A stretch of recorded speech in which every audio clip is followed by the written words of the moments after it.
We've seen the Red Wings get off to a fantastic start this year, having won 5 in a row coming into tonight's matchup against Seattle. And sure enough, while no scoring in the first, it was the Red Wings who would get the scoring going in this one. Sprong to Mata, and they scored with Veleno tipping home his 4th of the season just over a minute into the second period. But Jaden Schwartz was having none of it. He decided he was going to make a statement, put the team on his back, puck off the backboards, driving the net, and he gets a nice bounce here to tie it up on the power play. And then, to take the lead off the boards from Wenberg, decides to keep it, and he rips it, scoring his 2nd of the game, beating Husso glove side. But it was what was about to happen a minute later that had me doing a double take. The Red Wings set up nicely to brink it across to Mata, and out of nowhere, breaking up the play is Schwartz. And I mean, let's take another look here. Desperately trying to save a goal, Schwartz throws a stick, and you definitely don't see this every day. Probably saves the goal here, but what is absolutely certain is that this is a penalty. You cannot do this. Nevertheless, the officials let it go, and wouldn't you know it, 20 seconds later, Dumoulin connects with Cartier all alone, and he scored. I mean, you cannot make this up. The fans were obviously pissed, and they should be. According to Rule 53, throwing equipment 53.1, a player shall not throw a stick or any other object in any zone. 53.2, a minor penalty shall be imposed on any player on the ice who throws a stick or any part thereof or any other object in the direction of the puck or an opponent in any zone. So at the very least, it is a minor penalty, but probably even a penalty shot, as we see at 53.7, when any member of the defending team throws or shoots any part of a stick or any other object or piece of equipment at the puck or puck carrier in his defending zone, the referee or linesperson shall allow the play to be completed, and if a goal is not scored, a penalty shot shall be awarded. So, yeah, a horribly bad missed call here, and this was right near the end of the period, too. So not how you want to go back to the lockers, but it may have fired the Red Wings up as they came out in the third blazing. This game was crazy, and right out of the gate, Detroit got on the power play. Sider off the faceoff to Gostisbehere, and he blasted his 3rd of the year. Just over 2 minutes later, now on a double minor power play, Gostisbehere down to Larkin, and the captain roofed it with a beauty of a goal as Larkin squares this game up. And finally, Larkin down low again, back to DeBrincat this time, and he scored as the Red Wings, seemingly on the power play all of the third period, and maybe deservingly so, scored 3 unanswered. Oh, man. To take. So, wow. Oh, what a game. Yeah. Oh, I have to stay. 4-3 lead. The power plays were being handed out like candy, though, and the Kraken would find themselves on the receiving end late in the game. Beniers with the net empty, back to McCann, he shoots, and they scored. Finding the back of the net with his 3rd, Schwartz in front, and this one was going to overtime. A crazy game deserved a crazy finish. With under 20 seconds to go in overtime, Raymond shoots, rings it off the bar, and they get going the other way, and with seconds dying, McCann over to Eberle, and he scores to put a bow on this one, and my goodness, what a game. Through all of it, though, the big thing that stood out for me was this stick throw.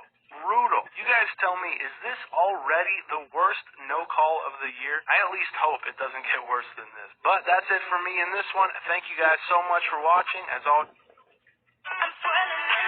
I gotta get an intro. I mean, outro. I need an outro.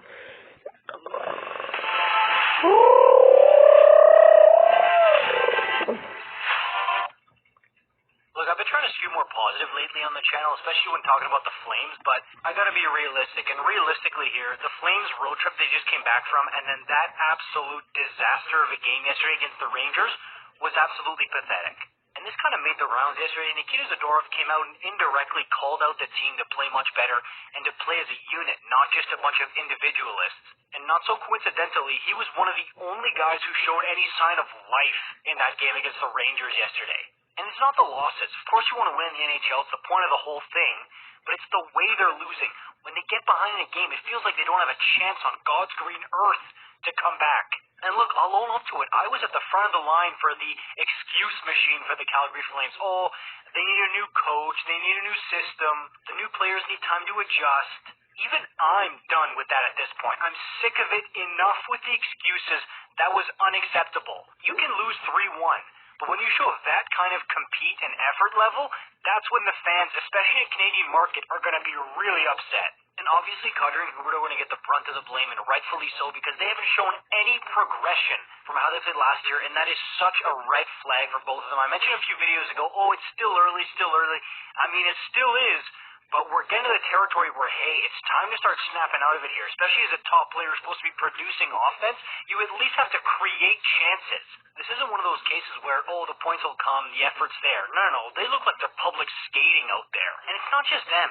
Basically, the whole team, except for a few guys, really just look, like I said, lifeless, which is like the worst thing you can say, biggest red flag for a team who's supposed to be competing for a playoff spot. And it's not like last year where Markstrom was a seed for a lot of the season. No, this year, he's been a lot better. He lets in that goal, the squeaker, that of course you'd like to see him save, but you cannot pin that loss on him. Again, it's the team in front of him who looks like the corpse bride.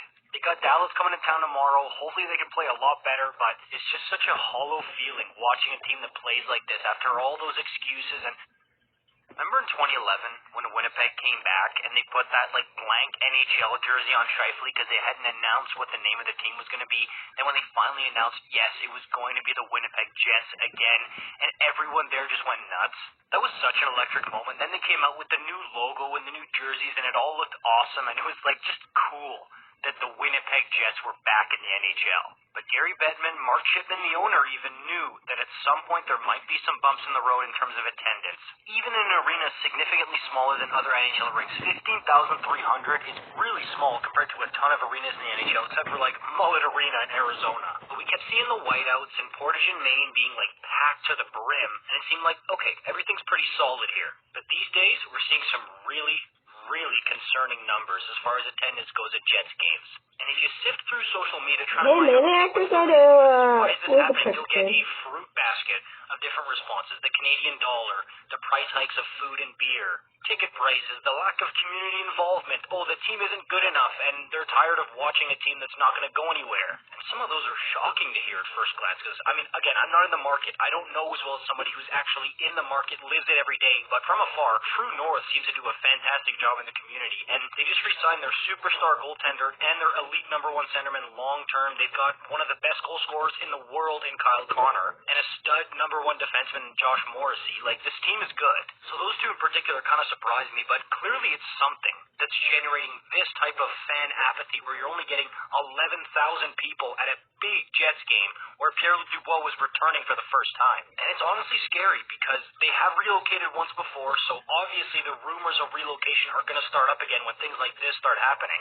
So much so that Darren Dreger literally asked Mark Shipman, the owner, point blank about it in the latest interview, which comes out tomorrow. Check it out. This isn't sponsored by them, or I don't work for TSN or anything. It's just that the snippets they showed from the interview on Insider Trading was great because, again, Dreger didn't shy away from the question. He asked it straight on, and Shipman gave a really thoughtful, informative answer about it. It didn't seem like he was lying, no, we're not going to relocate, and in the background he's signing a check to San Diego. And honestly, I hope people realize how hard it was to get San Diego in the first place, and how dedicated someone like Mark Shipman and that whole group had to be to make that happen. This wasn't like Vegas where the NHL was actively trying to get a team there. No, Winnipeg was a grind to get the Jets back. So when Shipman says it doesn't make sense to give up on that and he's committed to seeing it through, making it work in Winnipeg, I believe him. And look, nobody's lying about those attendance numbers in Winnipeg and them being concerning. They really are. This league is a butts in the seats business, and when you only get 11,000 of them, it doesn't spell good news. But I do think the Jets can feel better with Mark Shipman at the wheel here, and honestly, they wouldn't have brought back the Jets if they didn't have a long-term plan to be able to keep them here, even in the event of something like this happening, because they had to have foreseen or planned for something like this happening. So maybe this video will end up on Old Takes Exposed in 10 years when I'm talking about the New Mexico Jets or something, but I don't think they're going to move. I don't. This is worrisome, and they have to get to the root of this and figure out what's going on here.